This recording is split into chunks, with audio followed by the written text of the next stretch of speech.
Who's this little guest of ours right here? Liza Minnelli. Hello, Liza. You want to shake hands with Art? And have you found any treasure yet? No. No treasure yet? Uh-huh. You're... Just came. Oh, where's your mother, Judy Garland? Is she here? No. Where's Judy today? Mommy's at home.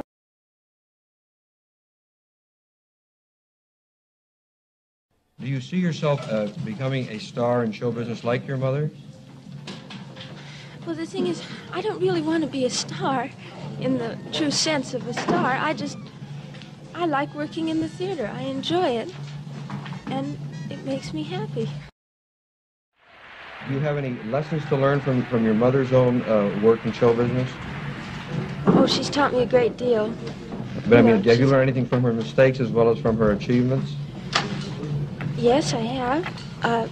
Most of the mistakes that have been made that I've been around have not been her fault. I've seen her get pushed around, you know, and I'm sure she doesn't want that to happen to me.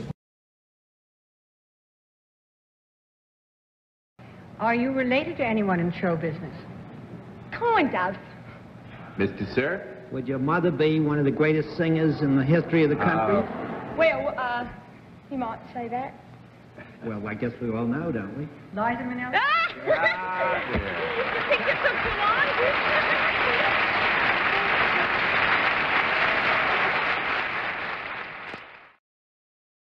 John, don't you think somebody ought to say something about the fact, in case there's one person listening who doesn't know it, that Liza is the daughter of Judy Garland? Yeah. And, right? Everybody knows. Right? Come on.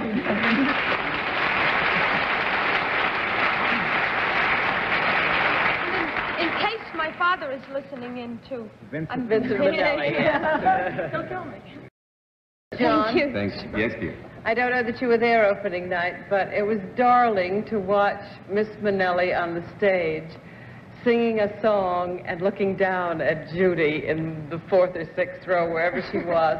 Whenever she finished the number, it was how was that okay, Mom? It was so adorable. You both must have been shivering together.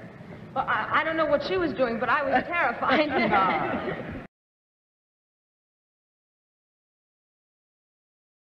It's funny when you're sitting under lights, and it's funny talking about your mother, because you feel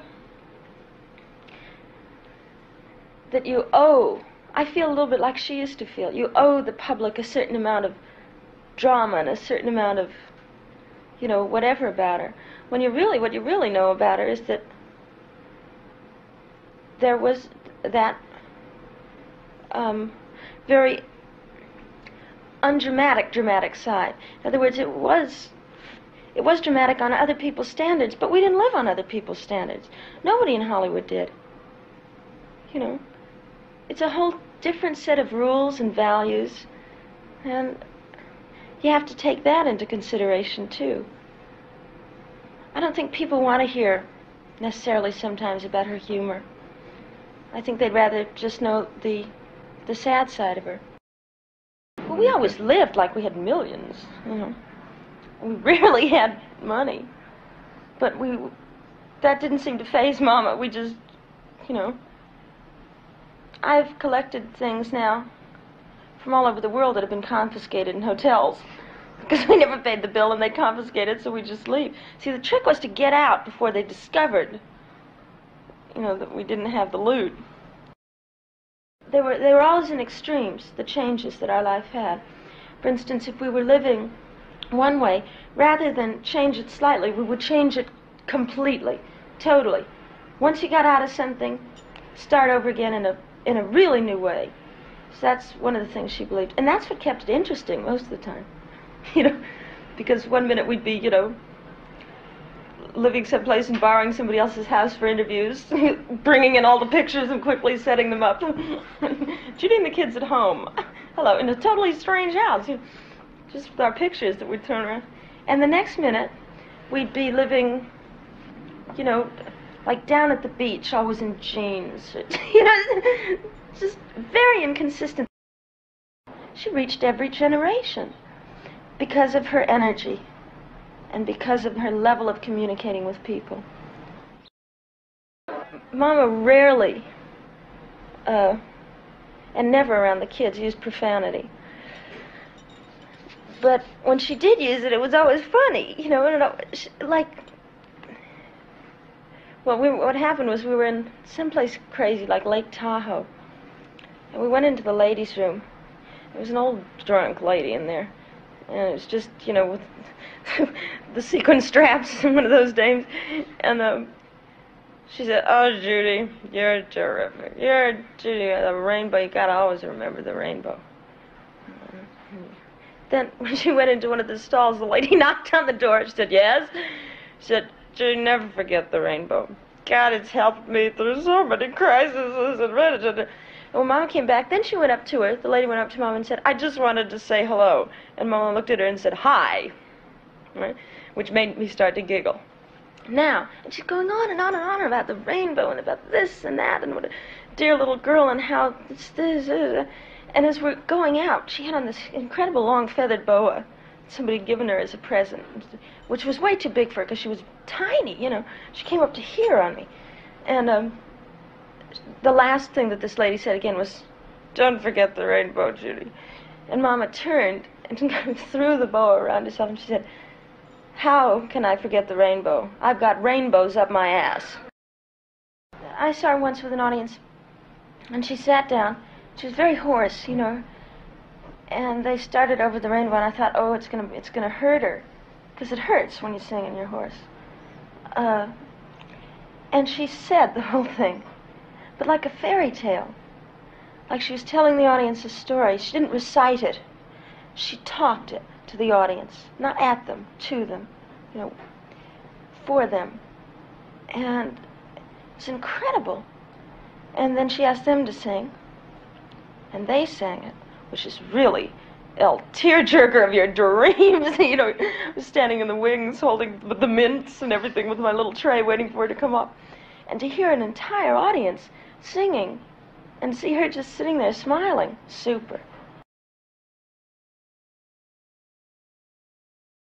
Now, the film Cabaret, in this country anyway, this established you very much as a person in your own right, as opposed to Judy Garland's daughter.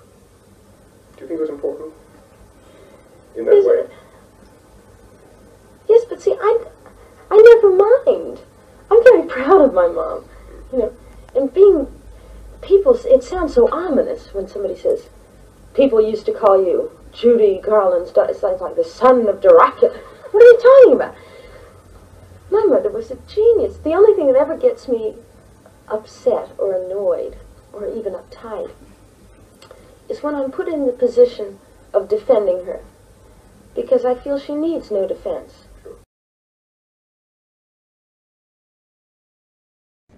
I think what people are saying is, how much are you your mother's daughter? How much of your mother is, you know, is in you? I don't even know whether you can answer that. Well, she gave me so much as a person, though, because when I told her that I wanted to, Mom, I want to be in show business, she said, well, you're on your own, kid, you know, and really just said, you have to do it by yourself and learn. So she never really was there. And that didn't bother her? This kind of... She had a sense of, well, it's going to happen, it's going to happen. So you've just got to realize that there's a need somewhere in the kind of entertainment you give for people to find a very vulnerable spot to give you problems, because it's very identifiable. But she had enormous strength, and I think she passed that on to me. But I wouldn't change 1 second of my life. Not one. I think it was the most... What about stability? We had more stability than practically anybody I know today. People would say, but you never had a home.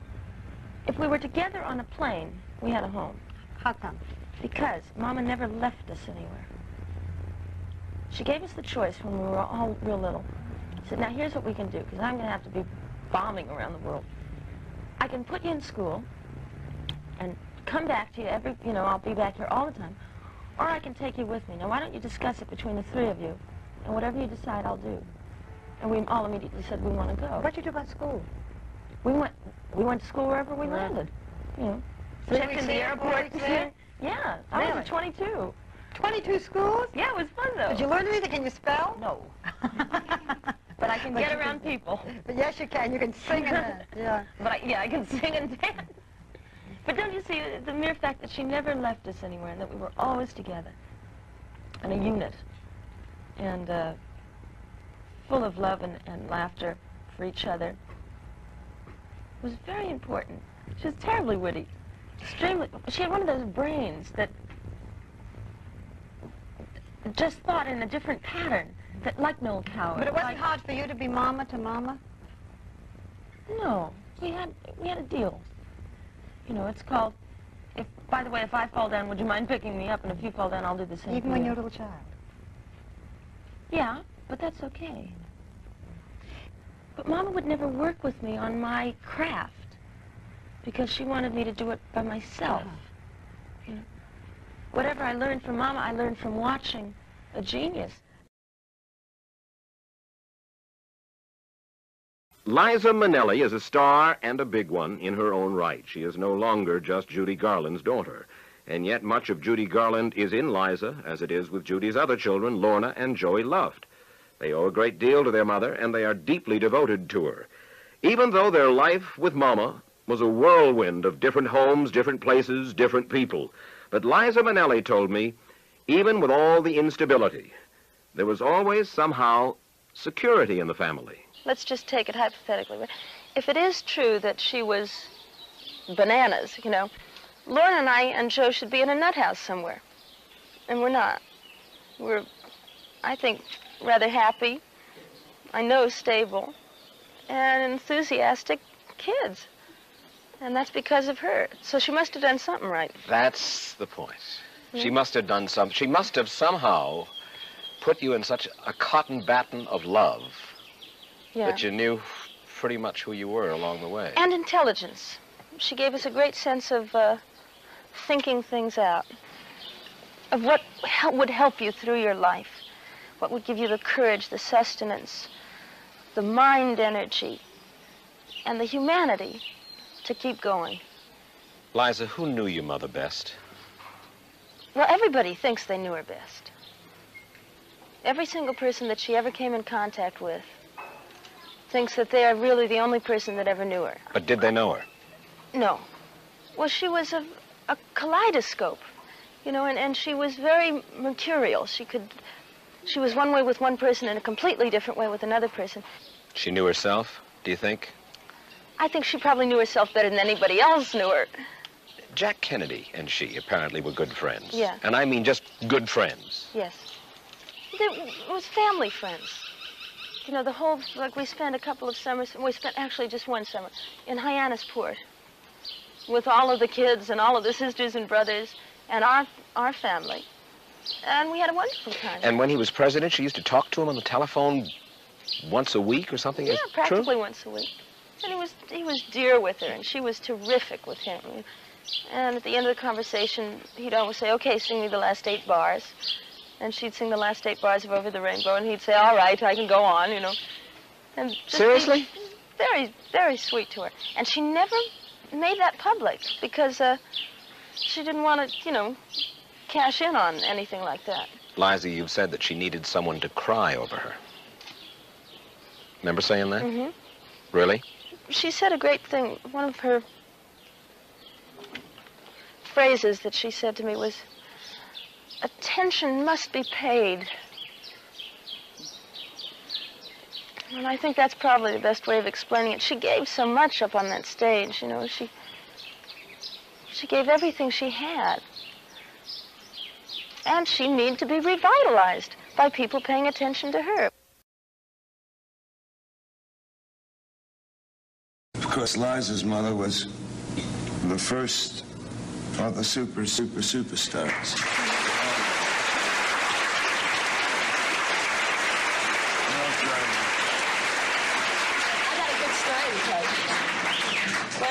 Liza just said she has a good story to tell. I have a good story to tell. Tell about them. Well, about you.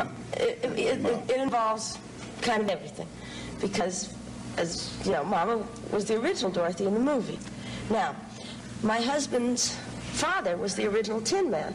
So, you know, it's daughter of Dorothy, son of Tin Man. We walk around together. And now, Jack comes in to New York, and he wants to go and see The Wiz. And he said to his father, come on, you gotta come with me. And his father had a reaction that is not uncommon, you know.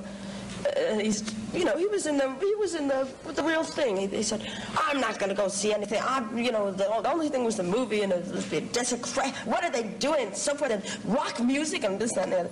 And Jack dragged him there, kicking and screaming. He's like, he really just, now he's sitting there and he watches the show, and he really starts to like it. But Jack has to translate all the street talk to him. Why'd that get a laugh? He's a vaudevillian. You know, of course, Jack Haley Sr. is one of the all-time great vaudevillians. So my husband's translating to his dad. At the end of the show, they got him up on the stage. Yeah. And he marched out, and they said, tonight, ladies and gentlemen, we're so proud to have the original Tin Man from the film. It was with us. Jack Haley. Well, the place went, what? And he walked out and just was so proud. And he did a marvelous thing. He said, you know, this was the last theater I played in. These were the last boards I was on. But I played over in the 46th Street Theater. I played the Majestic, and I was at the Imperial for a while. And he named everything in all the shows. He said, so I feel like I've got a right to pass judgment. I'm old enough and cranky enough. He said, this show is terrific. Now, the great thing is that now my Jack is saying, how's he going to get off? Because he's a writer, too. So he's saying, what is good? And he said something wonderful. He said, I know that Mervyn LeRoy is coming, and I know that a lot of people from the movie have been here. And he said, I'm only sorry that Bert and Judy didn't see it. And just walked right off. The place went, whoa! Yes, that's wonderful. And I am, too. You are so wonderful.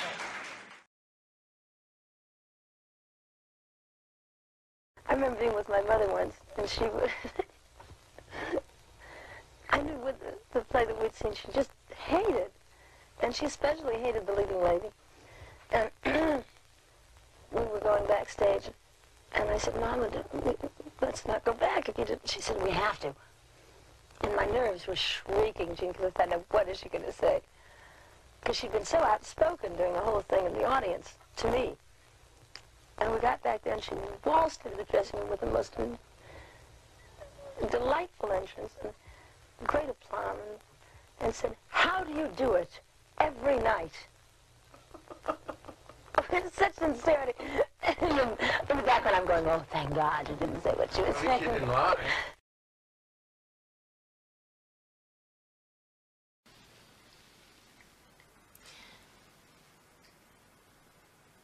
My mother gave me my guts. My father gave me my dreams. And the combination seems to work, you know. By guts, I mean, she gave me a go, do, you can do it, encouragement. Both of them always encouraged me. But she gave me feminine strength. And my father gave me a world of colors. My mother took me, and I was 13, and I saw Bye Bye Birdie. And they were all kids up there on the stage, and they were dancing and they were singing, and it looked like so much fun. That's what I decided, that's what I wanted to do. So my original ambition was to be a chorus dancer. And then I found, like I said before, that you can't, in America, you can't get a chorus job unless you can sing and act.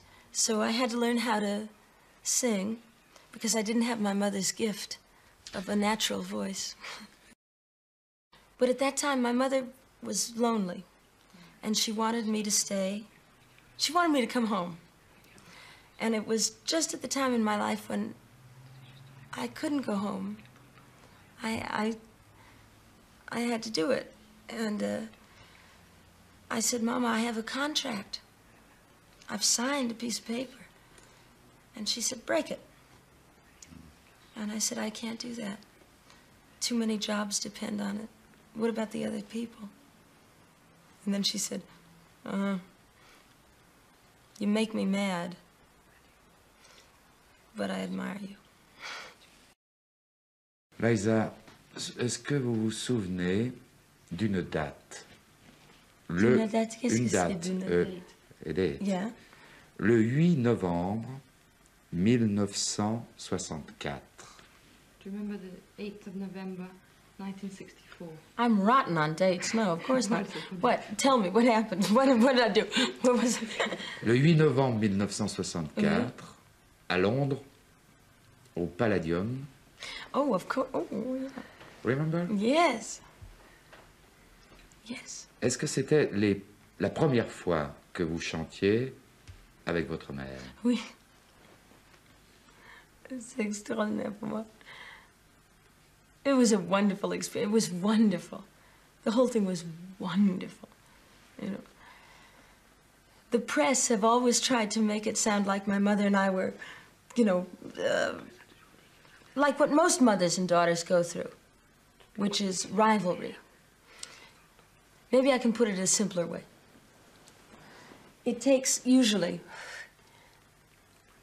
in Europe it's different, but in America with all of this women's lib and this whole thing, usually a mother and a daughter go through 3 or 4 years of, I'm gonna do what I want to do. Well, for God's sake, you know, it's that thing of a woman, when the mother suddenly realizes that the girl is a woman, and she views her as another woman. It's a lot to take for a mother. I went through 4 years and 2 hours on that stage with my mother. We got it all out of the way.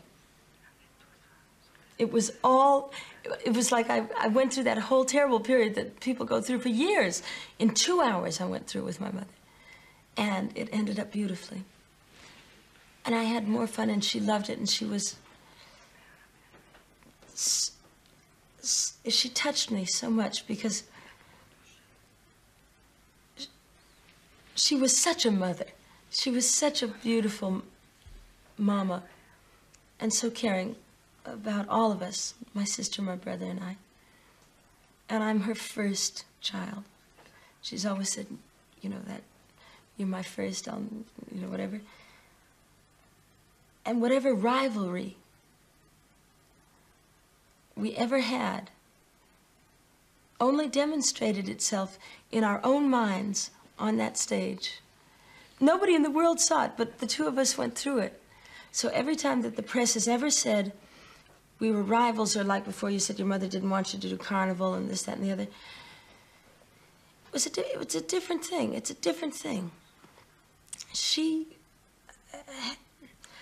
had magic, and she realized that she had infused that magic in me. She had said, look at that sunset. My God, look at that moon.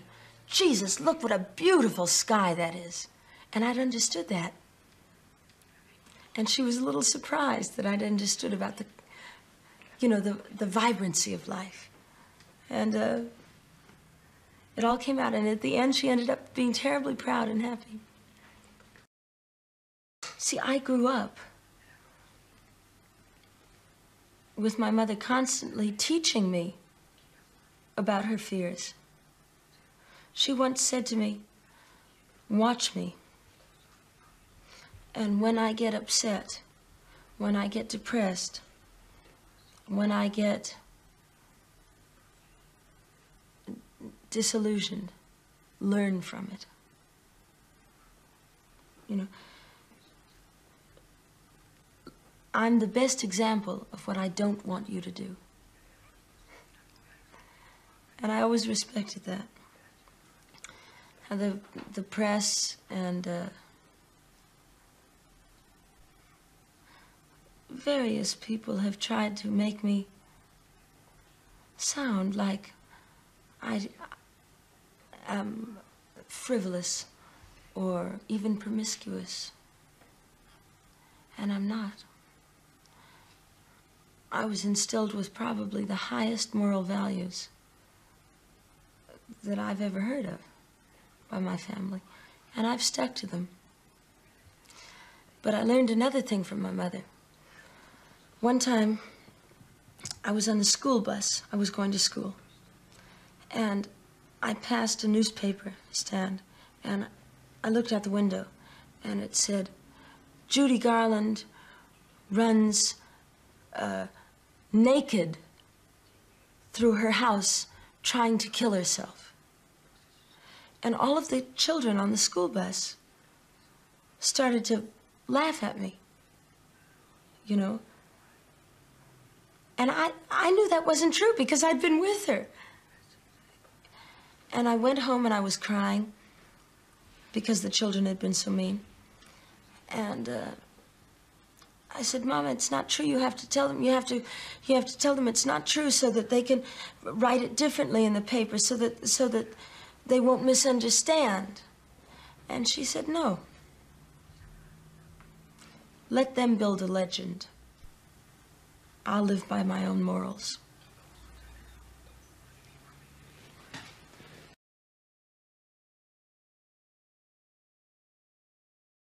How do you feel about the constant comparison? How do you feel about the fact that almost everything that's written in any depth about you has something to say about that, the relationship between you and your mother, the fact that you are your mother's daughter, the fact that she was who she was, right, and then you became who you are? Well, it's kind of stopped, as you know now, Harold. But at first, it was heavy because at first I wasn't very good. I mean, I grew up. I had to develop in front of everybody. Kind of, you know. Wait, Mom, where are you going? What? Well, you said through thick and through thin, all out or all in, remember? Yeah. That's all right. I'm out and you're in now. Go, Liza. I'm fine. Go on, Dad. Go on, Liza. Go, Liza. Go, go, go. See, I grew up in a very demonstrative family. Mama was constantly telling us that she loved us because there were hard times when she didn't have time to. So when she did have time, there was a lot of touching, a lot of hugging, a lot of I love yous. We could make such beautiful music together.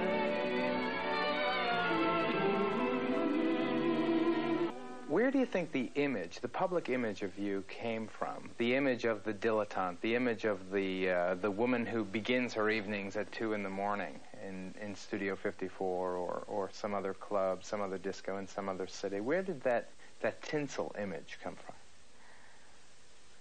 I inherited it a little bit from my ma, you know, who also was not what people thought. I mean, she was one of the funniest, most optimistic, brightest people that I've ever known. And anybody you talk to who knew her will tell you that. She was the kind of woman, and again, this may disappoint people, but it's the truth. If happy little bluebirds fly. She had just finished singing Somewhere Over the Rainbow, and we were in some theater when she was doing that huge concert tour. And, you know, why, oh, why can't I? And the curtain came down, and she was just frail and fragile. And I walked out to kind of help her up, and she said, do you want Chinese food? And when I would always in school, you know, in school kids are mean, you know, and they can be very vicious.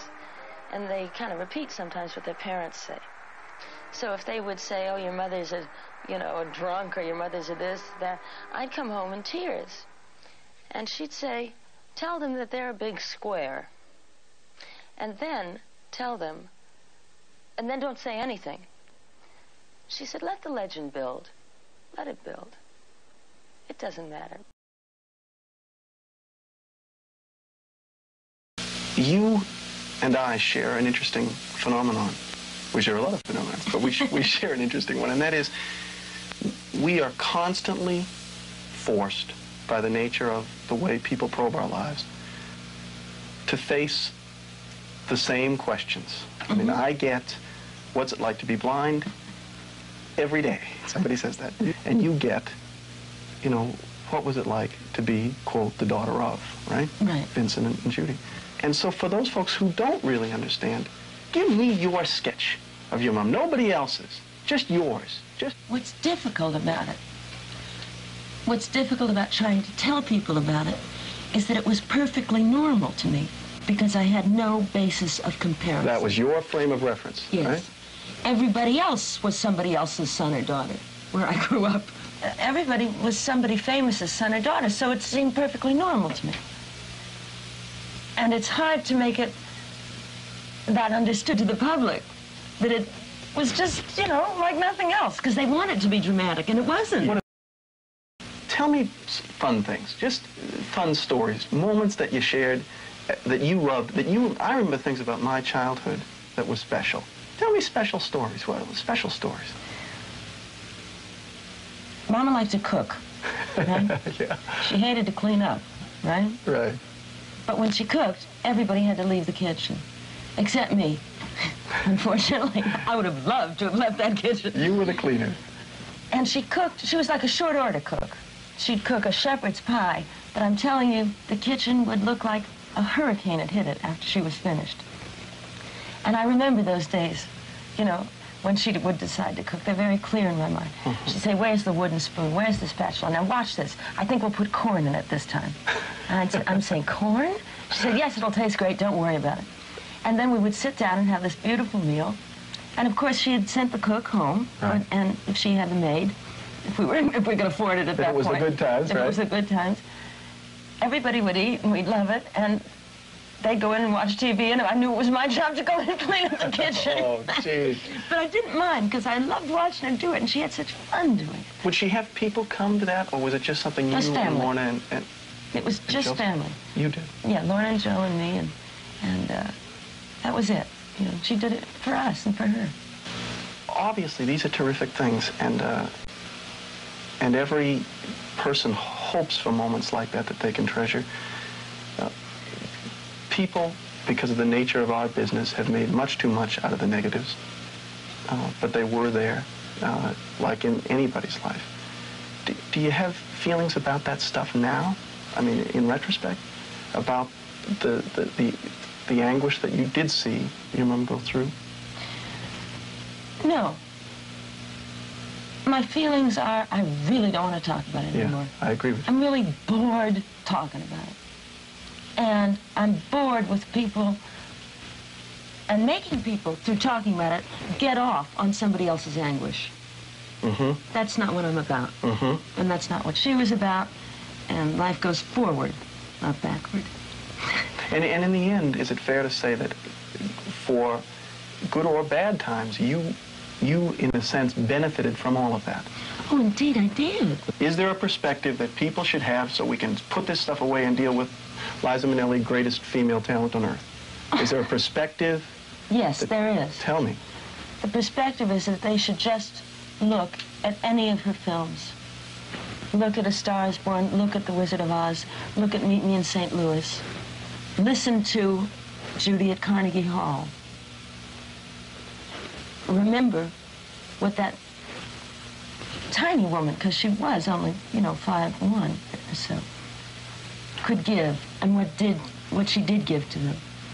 And the immense enjoyment that she gave to the world, I think. And that's it. Then it should be put away. That's what she left. She left her love here. And she touched anybody, everybody in the world she touched. And who hasn't seen The Wizard of Oz? You know? The now legendary Garland Minnelli duo in 1965 on London's Palladium. Were you on that stage with Mama, or were you on that stage with Judy Garland's Star? Well, halfway through, it changed. It started out, I was on the stage with my mother. You know, and she was darling to me, and I was just darling to her, and we were having a wonderful time together. And I knew she was very nervous. It was, you know, the first time that she performed in quite a while. And that was the only reason I was there. And everything was just fine. And suddenly, it shifted on me. And I thought, I'm on stage with Judy Garland. I can be happy, that's great. I can be sad, I can be good, oh, I can be bad. It all depends on you. I can be humble, I can be proud, I can be lonely out in the crowd. It all depends on you. And I kept up because I have that kind of spirit. It was, you know, she gave me that kind of spirit. And it was, I'll never be afraid to be on stage with anybody as long as I live after that. For what I do, I know that I can be beggar, I can be king, I can be almost any old thing. It all depends if we're singing together. We have fun when we're singing together. The state of the weather turns from gray to blue. And it all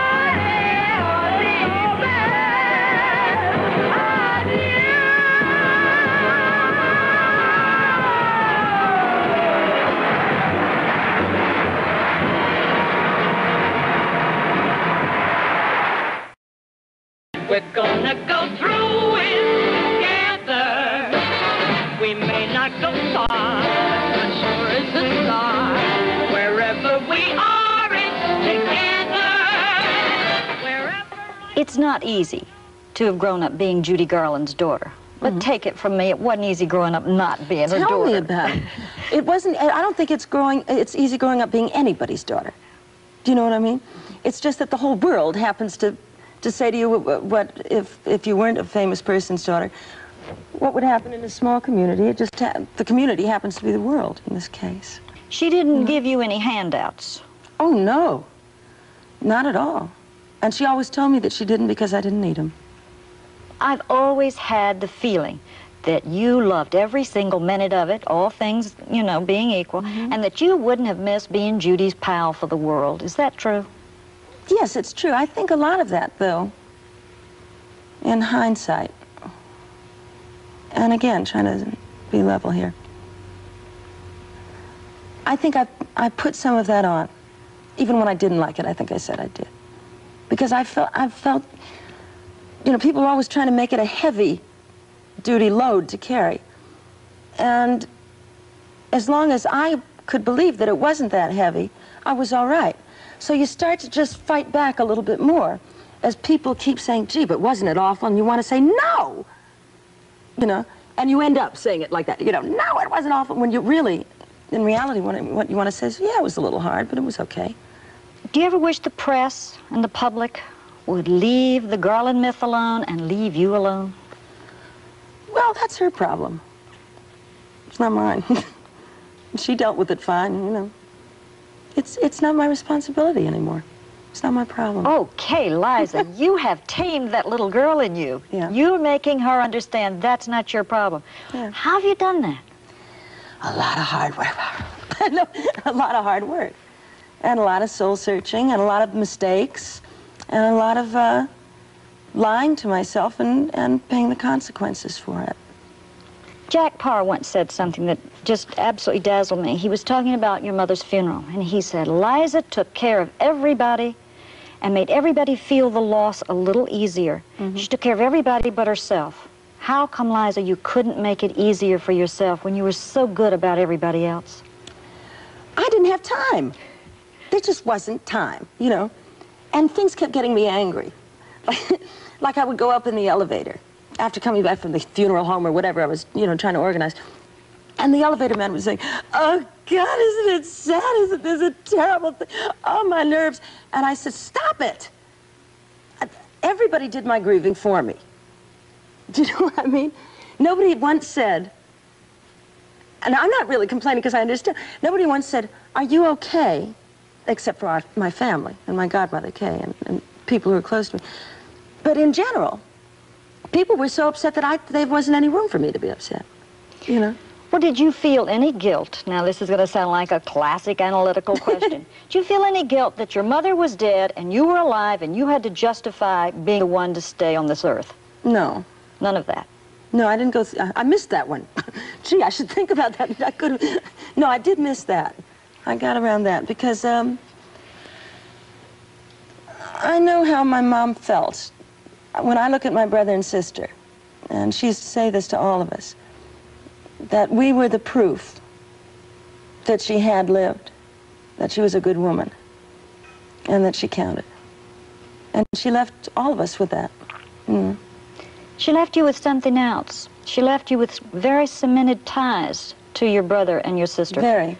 What do you think it was that your mother did that kept you guys so close together, Lorna, Joey, She kept us with her. You know, we grew up together. We weren't farmed out. We didn't have to talk to other people. We were a unit, family unit, and I know how important that is, you know. If I could walk you down your mother's old yellow brick road, take you to the Wizard, what would be the one wish for yourself that you'd make? That you wouldn't ask me another question about my mother. The best is yet to come, and gee, won't it be fine?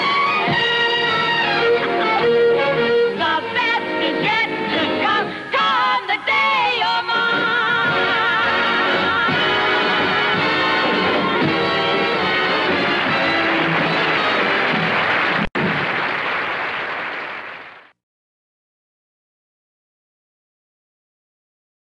When you were growing up, your mother had some health problems too. Did your relationship with your mother give you any insight into the way you should play this role? I remember times I was able to draw on sometimes when I was growing up, of making it okay, of making a bad day better, of thinking of something to make her laugh. It's just the way, like, I try and entertain Petey in the film. When I was little, my parents both worked at MGM, right? And I would go there to visit them after school. And it was really boring watching, like, movies being done, because it's tedious. They do close-ups and then they do over-the-shoulders. So watching any of the acting was dull. But I found my way into the rehearsal halls. So I could watch Gene Kelly, and I could watch, and it was this high, you know, I could watch Sid Charisse, and I could watch these people moving. And that attracted me, the movement and the energy and the music. And it looked so joyful. And they looked like they were having such a good time. Here you are, pardon me, Liza, with your mom at age, what hours is it? In the good old summertime. So you're what, 4 or 5 here?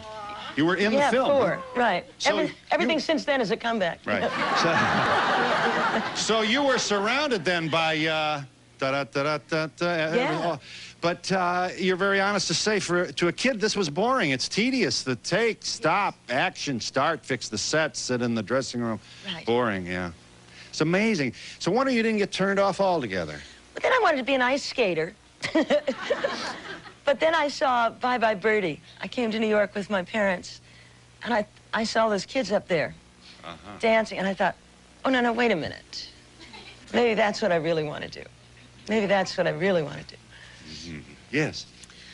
Liza, I was wondering, you used to not sing your mother's music, and lately you have begun doing some of her pieces. What is the reason for that? Well, actually, I haven't. It's so funny, but I get annoyed if I hear anybody else singing her songs. It makes me crazy. I think it does. I mean, she sang it so brilliantly. It's just the second best version to me. And the one great lesson she taught me, I think, besides many great lessons, was always try and be a first-rate version of yourself as opposed to a second-rate version of somebody else. So I remember that, you know?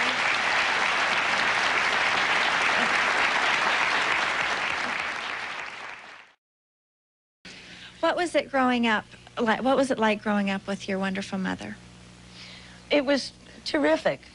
And it's always hard for me. I know that it's hard for other people to understand that it was normal, because it always sounds so glamorous, but everybody else's family was famous too. Do you know what I mean? All of my childhood friends, everybody went to the same factory, so everybody's parents were equally as famous, so there was no basis for comparison. So we weren't isolated, and we didn't feel special, and we didn't, you know, get all snobby and everything, because everybody was in the same boat. But it was extraordinary growing up with that kind of wit and intelligence and humor. It was great. You must be at least somewhat aghast at the number of Mommy Dearest books now. I mean, everybody got... and you're what? Pleased to step forward and say there is no such book in you, and would be no evidence for anything like this. Burt Reynolds gave me a great compliment. He's a good friend, and he gave me something I really treasure. He said, she loved her parents before it was popular. You know. About you? Mm-hmm. So I remember that.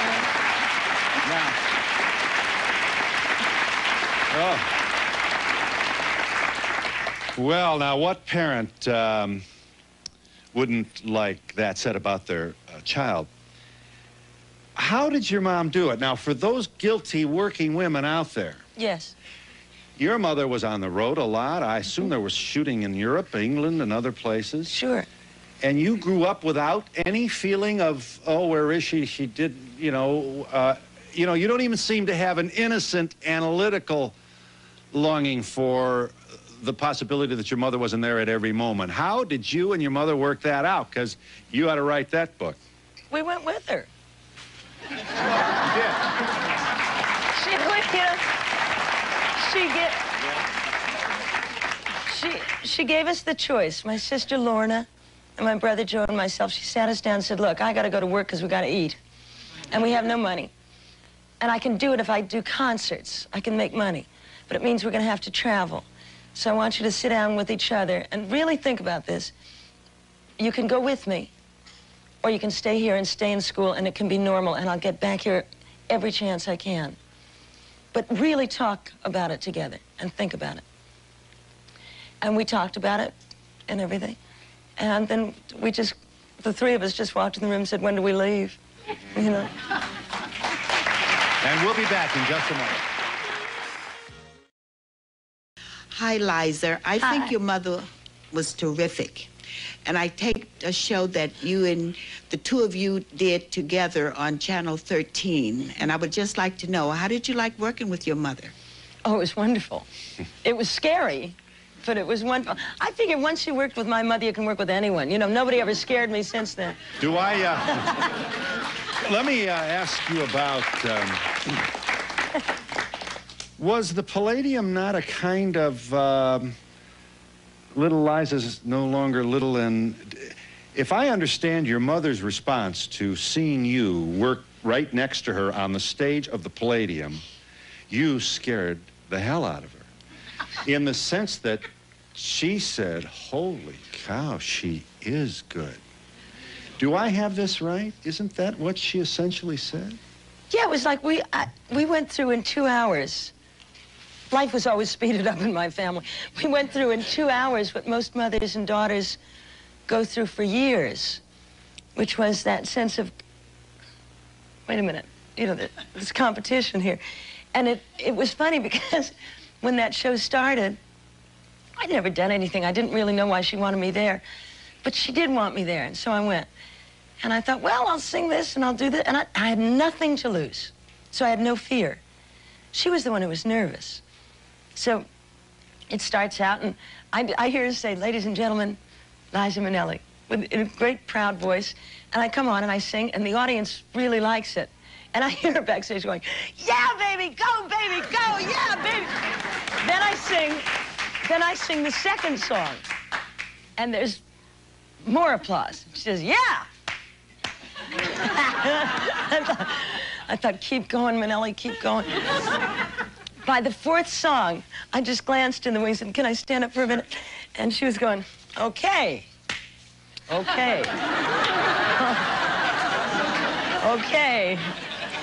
Now, my mother walked off the stage. Judy Garland walked back on the stage. It was like, I could, and it was like competition, but with enormous love, but with this sense of, I'm dealing with a power out here from both of us. You know, it was extraordinary. You must be proud of your mother for saying this out loud. Yeah. She talked about this. She talked about everything. You know, she did. And she taught us to do that.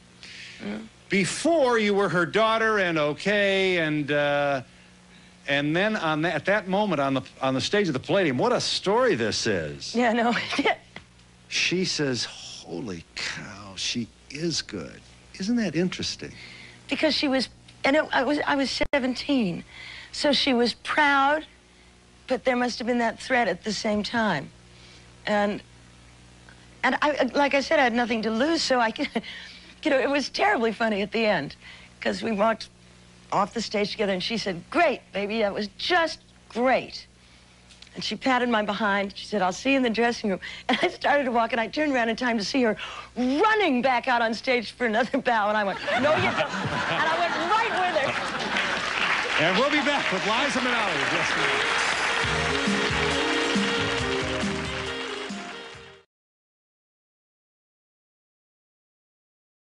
The great thing about my mother was she was so intelligent and terribly sensitive to other people's thoughts and to other people's feelings about what they needed from her.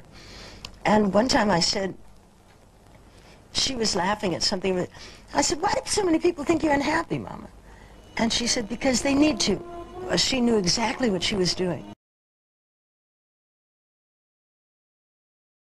When you were a kid, you worked here with your mom at Television City. Yes. You know, there's a gal I told you in the break, there's a lady who works here named Ann Nelson who's been here for a century. And she told a story, didn't they have like a yellow brick road from the stage to your mom's trailer? Yeah, well, they didn't have a dressing room for us. What happened? They had a trailer. Well, the nerve of this network. Jim Aubrey. No, they had built her a lovely trailer, and they had, put a yellow brick road and everything. I thought it was corny. Of course, I was 16 when snobby and everything like that. And I was doing a show called Best Foot Forward, an off-Broadway show in New York. And she said, "Come on out here and do my show." I said, "Why, Mama? Nobody knows me." She said, "I like you and you're good. Come on out." And this was like only a year after I left. So to come back and do that with her was great fun. It's the only real TV show I ever did with her. Once we sang together at the Palladium. But my father came to see it filmed and everything. It was terrific. I love this building. What is it like having Judy Garland as your mom, Vincent Minnelli as your dad? I mean, I don't know. But you're the keeper of a legend. I mean, But you're your own girl, but you're the keeper of a legend. I know, but I don't feel like that. I feel like they were my mother and father. And it's on that show, in fact, that I did with Mama, here.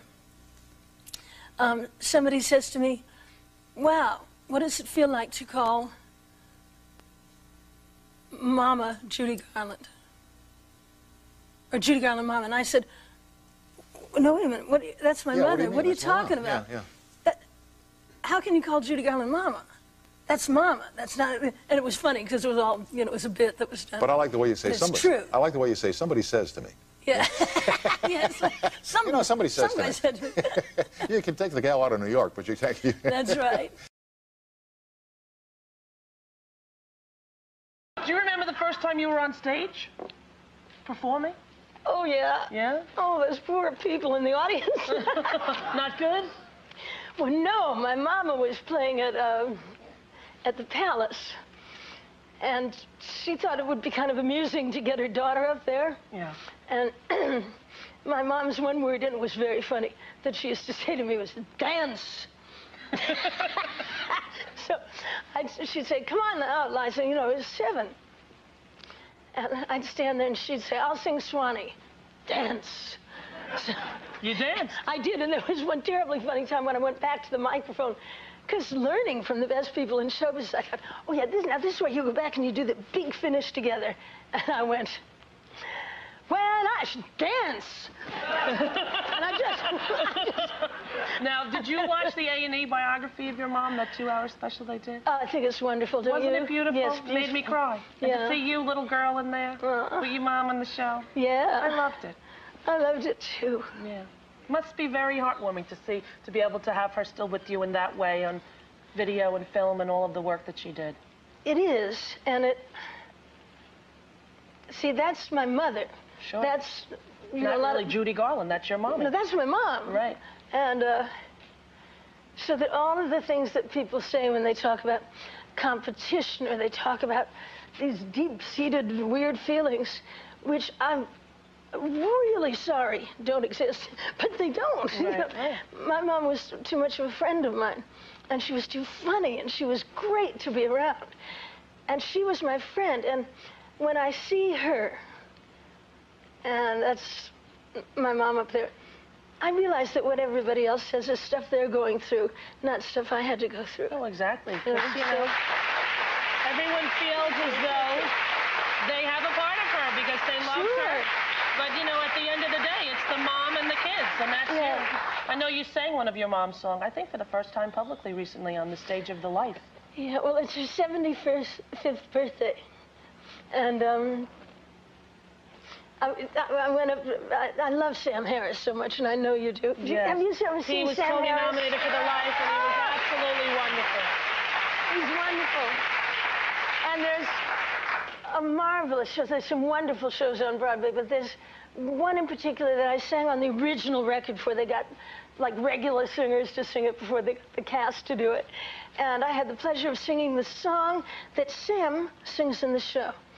And it was the day after they'd lost the Tony. I know what it's like. Sure. Because you got to go out there and be just as good and just as...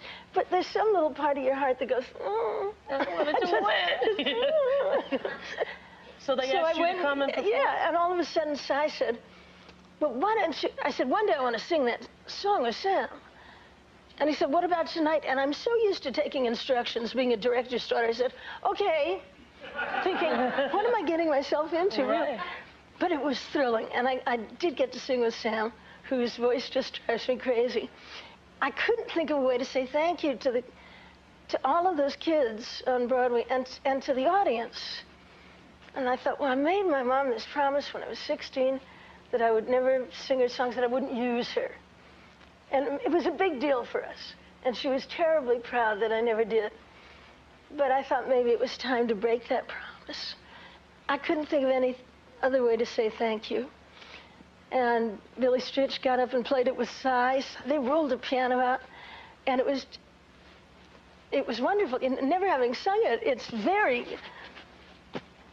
it's emotional, you know? I knew people who were in the audience who told me they were sobbing. Really? Yeah. Wow. I would have been if I was there as well, because I know, you know, I would have been. I'm going to do it now, thinking about it. Yeah. But, you know. How often do you get to really say thank you to your parents when they leave you? Yeah. That's a very interesting way to put that, isn't it? Speak with that with my psychologist when they leave you. Yeah, I know, you and I, we could go, you know, have dinner and talk about that. But we're fine, and we're performing, and life is good. Let's talk a little bit about your mother. Is it a joy to talk about her? Painful to talk about her? No, it's a joy to talk about it. It always has been. When I'm calm and nobody's put me on the defensive. What did you understand about her addiction? I didn't understand it until I was about 12 or 13. And then I had a doctor explain it to me. And that is as much as she will say on the subject. Nobody will ever get me to say anything about anybody else's private problems. I just, at this age, adamantly refuse. What did she give you as a performer? Chutzpah. And she gave me a sense of humor about it. You said you would not sing your mother's songs. Yes, exactly. Because nobody sang them better. What dial did you have to turn in your own head and heart to be able to perform your mother's music? Come from my father's point of view. And that point of view is found in his movies, which always have a happy ending, and where her mother is young and beautiful, sober and serene. You know, you sang The Boy Next Door. I just adore you. And I hear in my ear your mother singing The Boy Next Door. Do you hear that in your ears, you sing it? No. No, I see my father's film. How can I ignore the boy next door? She is aware that, like her mother before her, she takes onto the stage the audience's fascination with her personal life. But if she feels that her troubled mother is at the heart of her demons, she does not say so. She was a wonderful mother. Was she a wonderful mother? Oh, absolutely a wonderful mother. She did absolutely everything that she could. And I had the best experiences in the world. But you understand, for people who now know or think they know a lot about your mother, that the suicide attempts, that the despair, that the unhappiness, It's hard for people to believe that that didn't somehow affect you. Well, you know, that's a different show. That's Minnelli on Garland. This is Minnelli on Minnelli. Will you ever do Minnelli on Garland? We'll see. But of all the things to inherit, for people to concentrate on alcoholism, that's really strange to me. Look at the talent I inherited. There's a million people who have inherited that disposition. Oh yes, that's well. It's a predisposition to it. Well, yeah, but that's AMA. They know that, you know. Yeah. But the point that I'm making is why stress that? Why not stress the other things? Yeah, why not stress? There's quite a few people we know, millions of people in this country who have alcoholism, but there's not a whole lot of people who can get up on that stage and do what the other stuff I got from my parents. And you do it there every night. Yeah. And darling, at the end of it, when you sing with your mother, you sing the trolley song with your mother. Yes. Now, there were many years when you didn't want to do any songs of your mother's. Well, no, because it always bothers me when I see other people do them because she did them best. You know, I'm just bugging.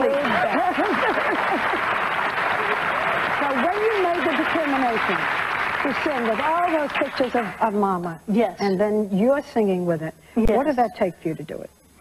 Well, it took me to really realize that probably the best loved and some of the most memorable visions of my mother are my father's. And that was his show. That's right. And, you know, and if it hadn't been for Meet Me in St. Louis, I wouldn't be here. I mean, that's where they met.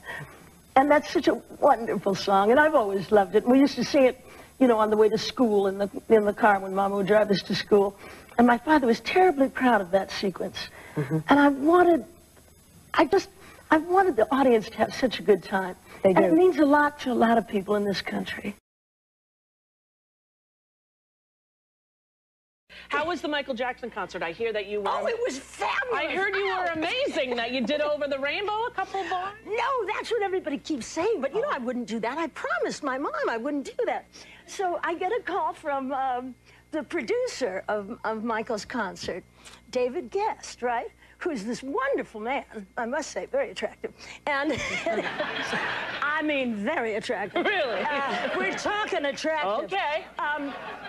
Anyway, and David said on the phone, he said, and then this will happen and this will happen. And I'm thinking, this is marvelous. He said, and then you'll come out and you'll sing Over the Rainbow. And I thought, I said, can I call you back? Yeah, yeah. I'll call you right back. So I did 14 tours of my apartment thinking, I promised my mother I'd never sing that song. I can't, but I mean, it's for such a good cause. And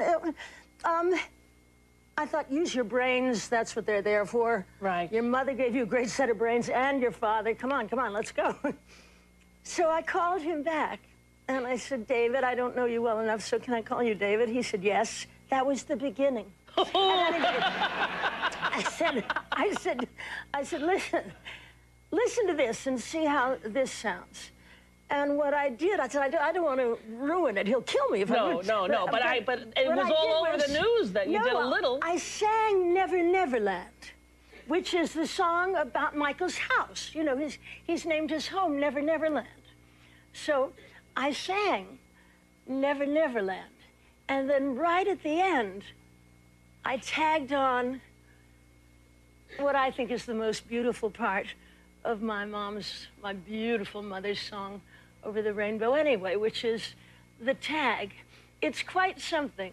And I watched later, and my little hands are going like this. Yeah, I'm sure. You're nervous. Yeah, I thought they were just going a little bit. They're going... Yes. I was so nervous singing even that much of her song, but it was for Michael and some wonderful causes. I would sing it again today all over the world. I'd sing the whole thing if you wanted me today to do that, but I'm not going to. You really would do that today? I would. No, I mean that I'd do anything just like the rest of us would. I mean, that's why you called me, because we do anything. You've done everything, Rosie. Look at this. You're not letting it go downhill. You're keeping it the way it has to be. Because we're America, and that's the way we are. And nothing is going to beat us. Nothing.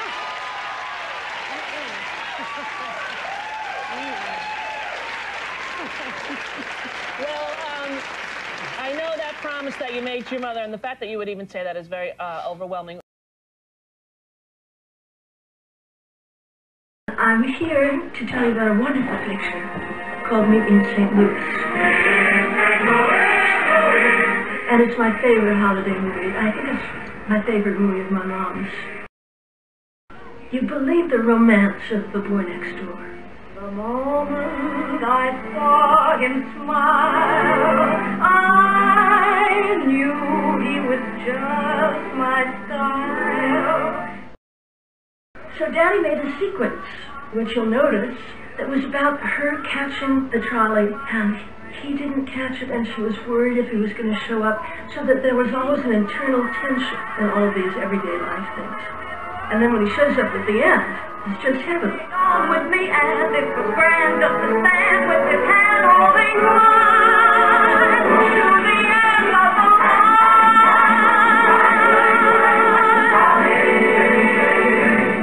She didn't want to do the movie. She said, it's about another young girl. I'm tired. I've been doing that my whole life. I want to grow up. So she came on the set. She started to kid all the lines. In other words, say them like with a, a wink and a nod. And Daddy said, cut. And he said, you have to believe this. And she said, well, come on. And he said, no, it's vital. Everything that you do has got to be the most important thing that's ever happened to you in your life. You have to care passionately, or the audience will. And she thought about it and thought about it. And as she listened to him talk, she told me she fell in love with him. He was just crazy about her after. If you notice throughout the film, she's always photographed in a frame. In the window, in the boy next door, and then another time in the window when she's singing Have Yourself a Merry Little Christmas. Have yourself a merry little Christmas. But it was so important that it was just the right tone in the film. And of course the way, the longing and the caring about her little sister, when she sang it, is everything you ever wanted your big sister to be like. We've all wanted somebody in our lives that would understand and make us feel better. Personally, I think that it's so appealing to all of us because I think we'd all like to have that family. Oh, Papa, you've given us the nicest Christmas present anybody could ask for. It just amazes me. I don't know, I'm bragging about my parents' film. I'm sitting here. Why don't you just watch and enjoy it? Right here where we live. Right here in St. Louis.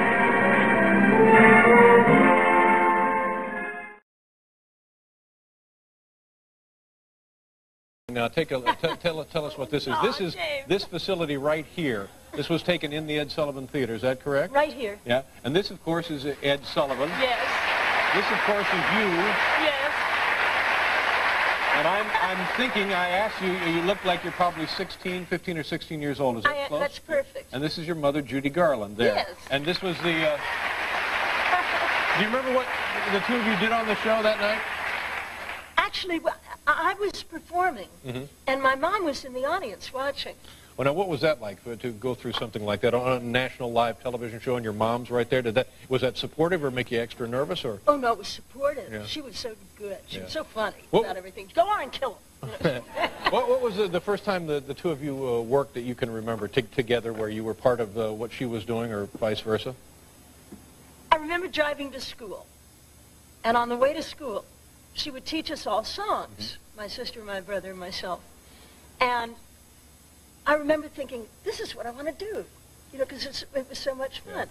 And then I had never seen a Broadway show, and when I did, I thought, because Hollywood, to me, seemed like it was boring making movies. But I saw Gypsy, and I went nuts. But my mom was always with me.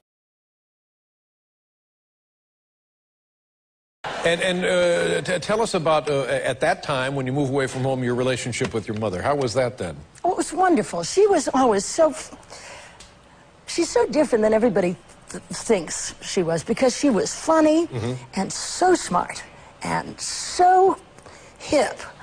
There was nobody really funnier than she was. And I can remember coming home from school and saying, Mama, everybody keeps saying you're unhappy and you're this, you're that. And she said, well, it's none of their business what goes on in this house. In this house, we laugh, but nobody needs to know that. Yeah, yeah. They like to think what they like to think, so leave them alone.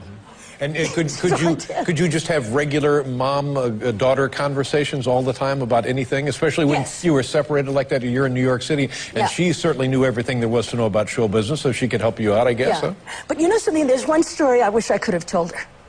And that was the story of the night that I did that show, Liza with the Sea. It was just once through. 1 hour. A concert for television. Live television, 1972. Yes, right. And it was 8 cameras, and Bob Fosse had done it, and Fred Ebb wrote it, and it was all special, and we rehearsed for 6 weeks, and then we rehearsed up until the last hour, and there was no time to go home and to get changed and come back. Just had to go do it.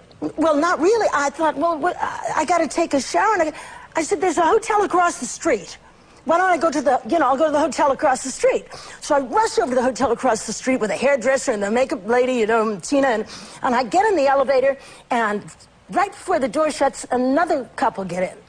And I look, and there's a very, very tall woman with feathers and shorts and lace stockings and boots and a whip.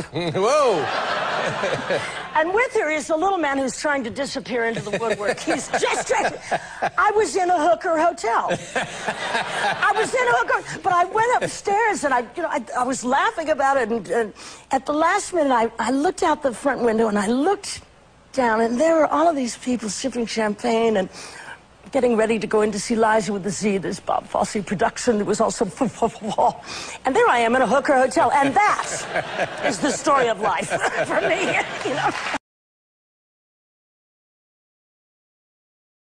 How did you acquire your name, Liza? From the song that the Gershwins wrote, Liza. My mother and father always told me that they'd been trying to think of a name if it was a girl. And my mother sat bolt upright one night and said, Vincent, wake up. Liza Minnelli, it'll look great on a marquee. And went right back to sleep. Really? Did your mother and father ever talk baby talk to you? No, but they were wonderful with me. My mother gave me my drive, and my father gave me my dreams.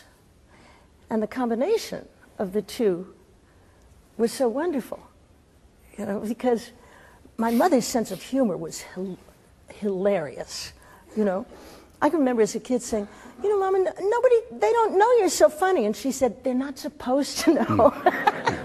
She said, this is a family thing that I'm funny. They want to hear Over the Rainbow and so forth. I said, but you're really funny. She said, it's okay, sweetheart.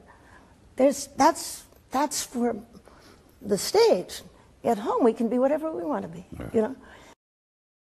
One of the things that I respect most about Liza is her response when people plead with her to sing her mother's songs. What's your answer when they do? They've been sung. And my mother said to me, she said, you never have to sing my songs, ever. You just tell people, and you remember this too, you want to be a first-rate version of yourself, not a second-rate version of somebody else. And that was wonderful. What a gift, huh? Yeah. And your mother gave you your drive, you said? Yes.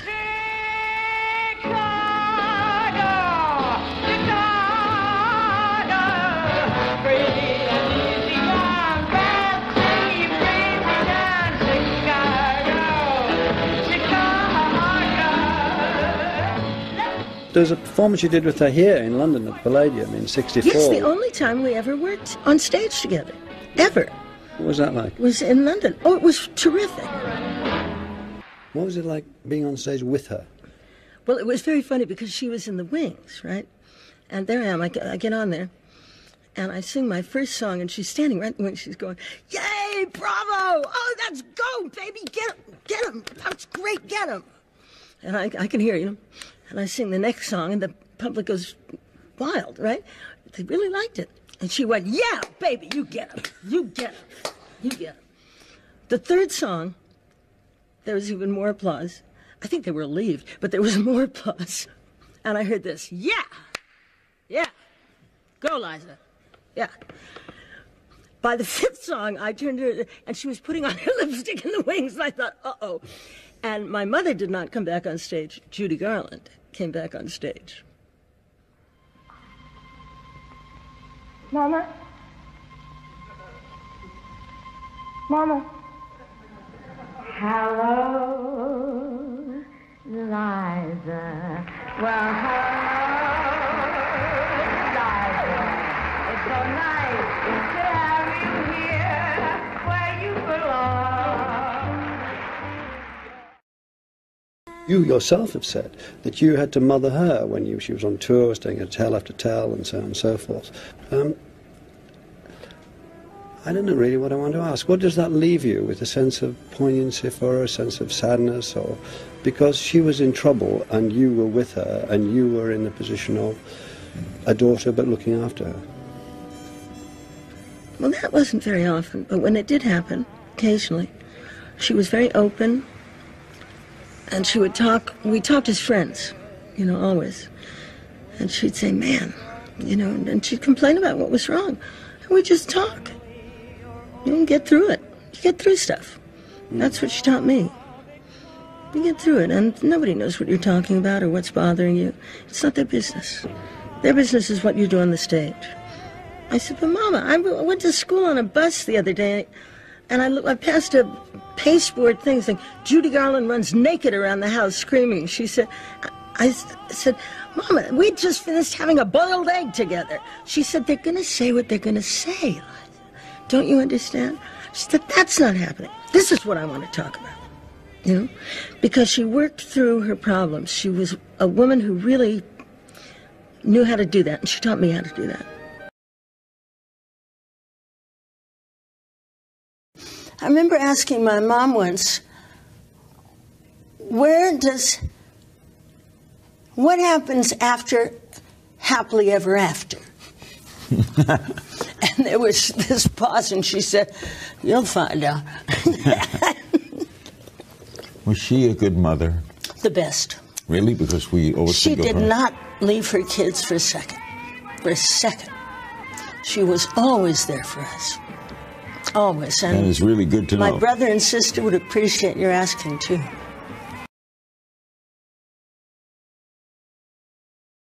It was an industry town. You were on schedule. Your parents got up, had breakfast, and went to work. They came home at a certain time. You know, when you were younger, you had dinner before them. They kissed you goodnight. And it was very, very organized.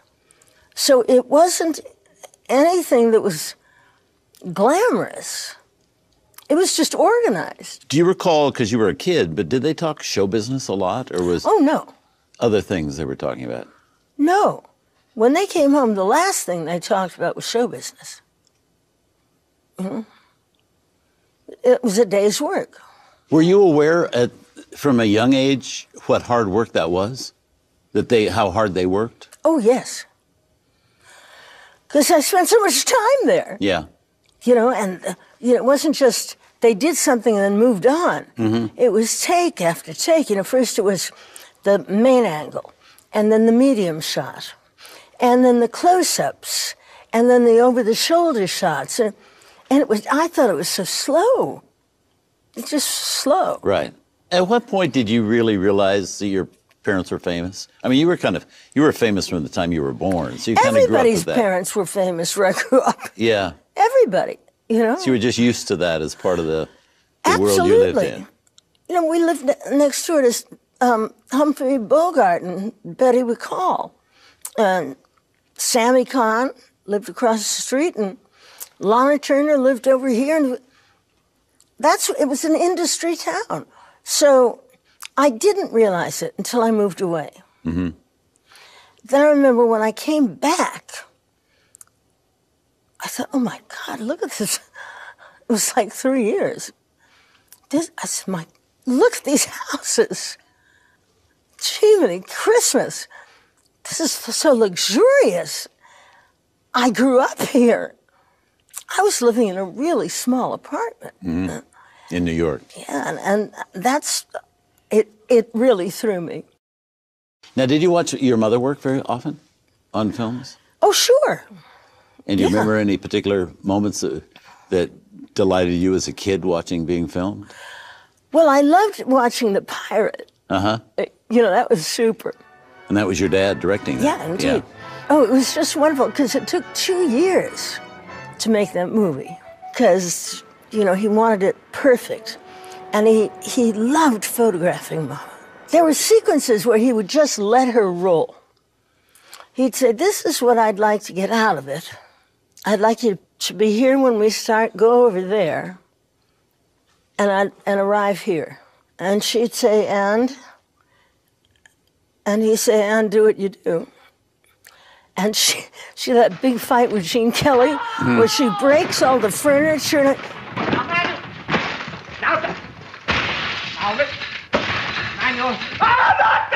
You hurt someone! Perfect, one take. Perfect. And that captures her humor on film, I think, as well as any movie ever did. Yes. You know, her sense of humor. I shall see you later.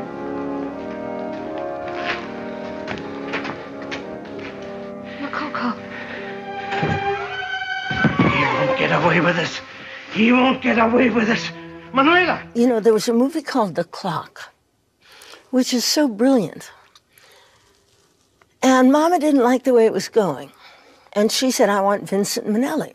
And we should also add in here that this is like the first movie she'd ever done where she doesn't sing. This is like a straight dramatic role. So Yes. this is a very important film for her. Huge. Yeah. And it wasn't going well. So she said, I want Vincent Minnelli. And they brought him in. And what he did, and she told me was he said, there can't be just 2 characters. We need a 3rd character. So the 3rd character is going to be the city, New York. And that became such a wonderful idea. And then all of the characters that he put in, like the milkman, you know, like this happening and this happening, you know, and you just bought it. Mm-hmm.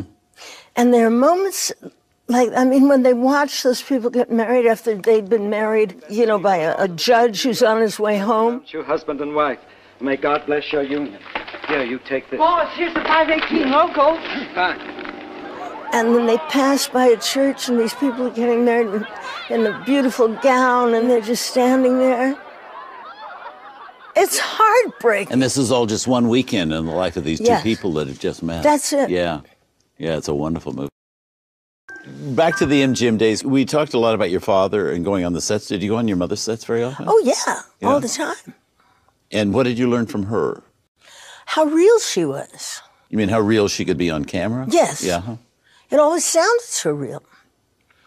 And I asked her, how come it sounds so real? And she said, because you have to figure out why that person is saying that. And if she wasn't saying just that, what else would she say?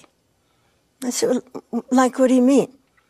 And she was working on a scene for something. She said, okay, you be me. And I was her, and she read and gave me the cues, and I read her part.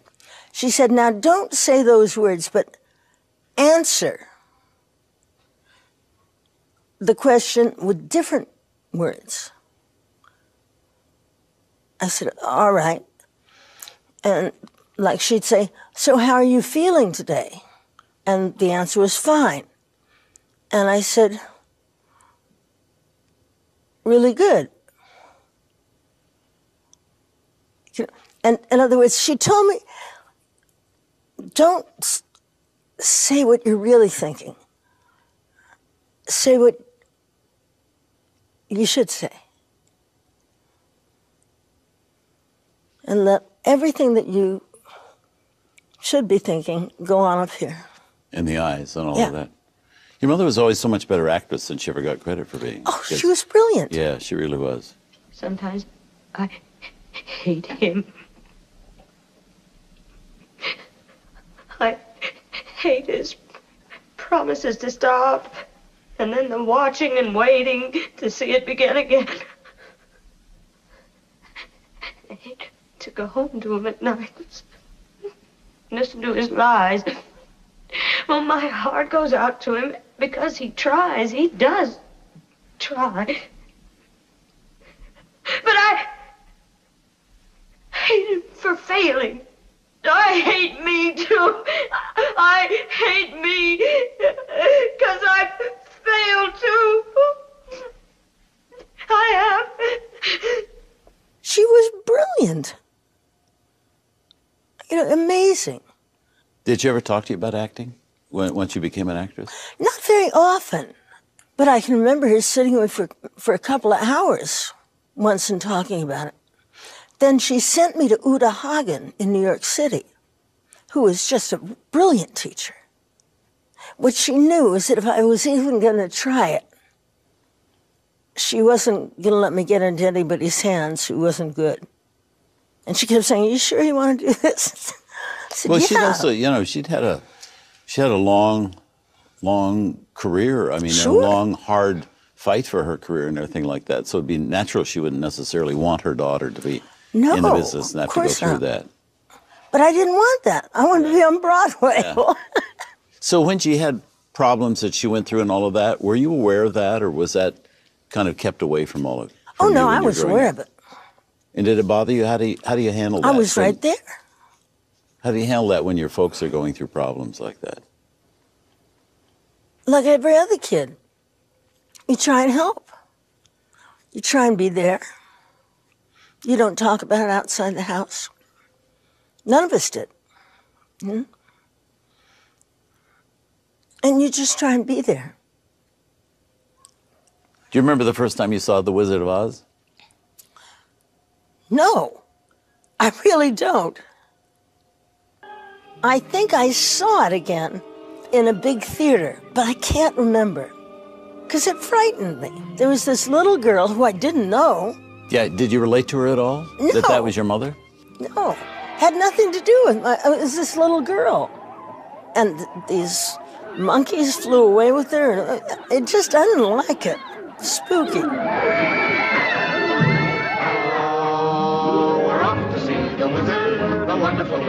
Then I saw it, of course, much later. And I thought, how the hell did they do that?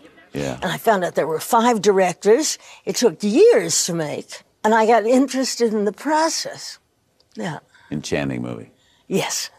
Do you have a favorite movie of your mother's and of your dad's? Oh, that's tough. Well, I'm sitting here because of Meet Me in St. Louis, so I'll Right. have to say that. Right.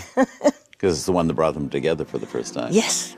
The moment I saw him smile, I knew he was just my style. My only regret is we've never met, though I dream of him all the while.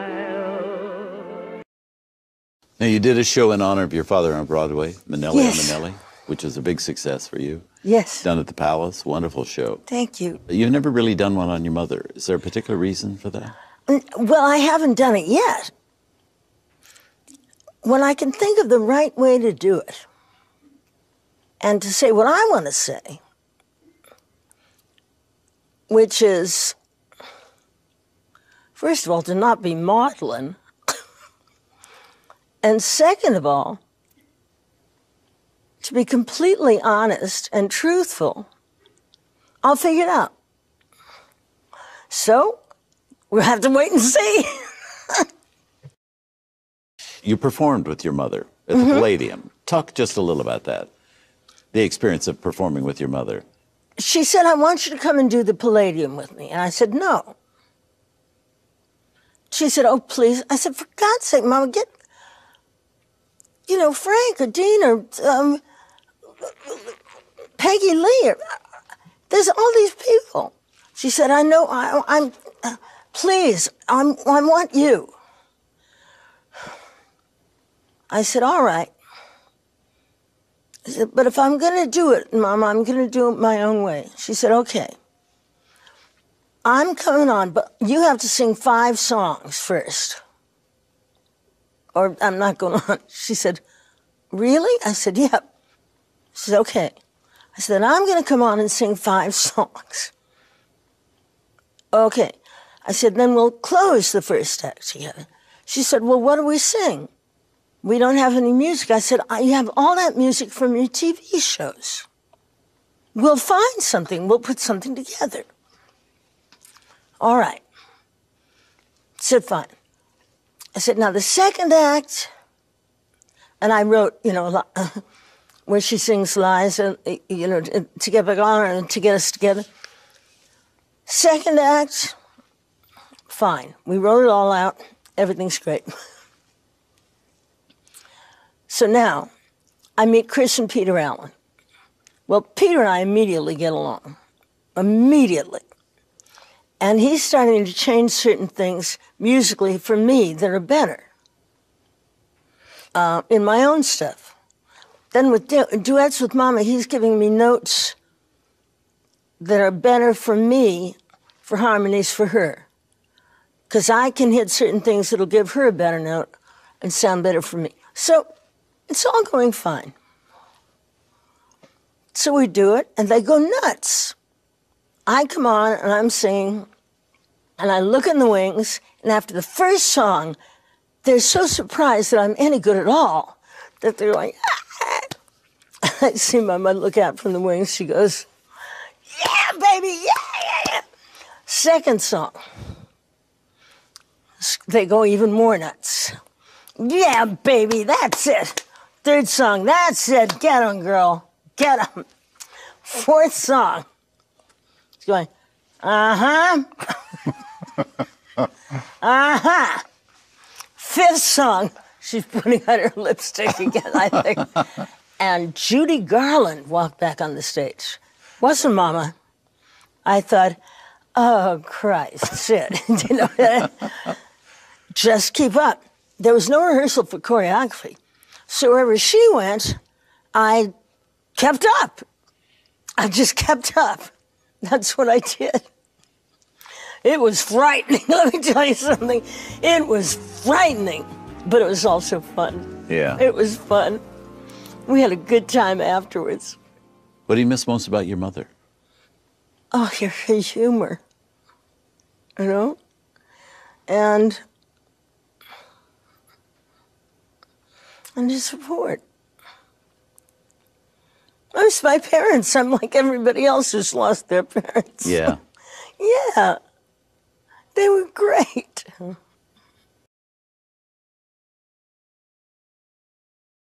Yeah. But this is, there's one song on there, On Such a Night as This. Yes. You mentioned Judy Garland, who of course is your mom. And when I first heard it, I said, did she say Judy Garland? So I rewound it again. Yes, she said Judy Garland. So I'm wondering, do you have a favorite memory of your mom? You know, because for us, Judy Garland is Wizard of Oz and Dorothy, but of course to you, she was Mom. Do you have a favorite memory of Judy Garland, your mother, as a little girl and then as an adult that stands out? Sure. I mean, I used to like it when we made taffy. Taffy? Home. Oh, it was funny. Because everything got stuck to everything. We would laugh so hard. Yeah. And I loved it when she drove me to school. And all this. She was my mom. Yes. But in that song, I'm saying that because it was written for myself, believe it or not, and Jeanette MacDonald. And it was about people who lived underground at a studio. Yeah. The older people. Yeah. And they came out, and this lady is showing me around the studio. Yeah. So the lyric just says, "'Twas such a night as this, when Judy Garland swore, I just adore him, how can I ignore the boy next door? Yeah. On such a night did Gershwin write his Yeah. Rhapsody." So there are all these bits and pieces of this lady's memory. Yeah. And I just think it was lovely. And indeed, it was written for me when I was 16. No, I just love that image of you and Judy Garland making taffy. I got to sit with that for just a second. I mean, you grew up in a showbiz family. Obviously, your mother's Judy Garland. My father's Vincent Minnelli. Vincent Minnelli, director, amazing. And what happened, though, Jimmy, was they never said go into show business. No, that was... You know? No, nobody ever talked about it. And my parents really wanted me to do what I wanted to do. Except I think they were hoping I wouldn't go into show business. But it was okay because they were in Hollywood. Yeah. And I went to New York to be on Broadway. Mama always kept us with her. Right. She gave us a choice, you know, my sister and brother and I, and said, look, you should have a normal life. But you're a not normal gonna. life is Right. this, that, and the other. And you can. Or you can come with me and we'll do the best we can. You know, we all said, well, we're with you.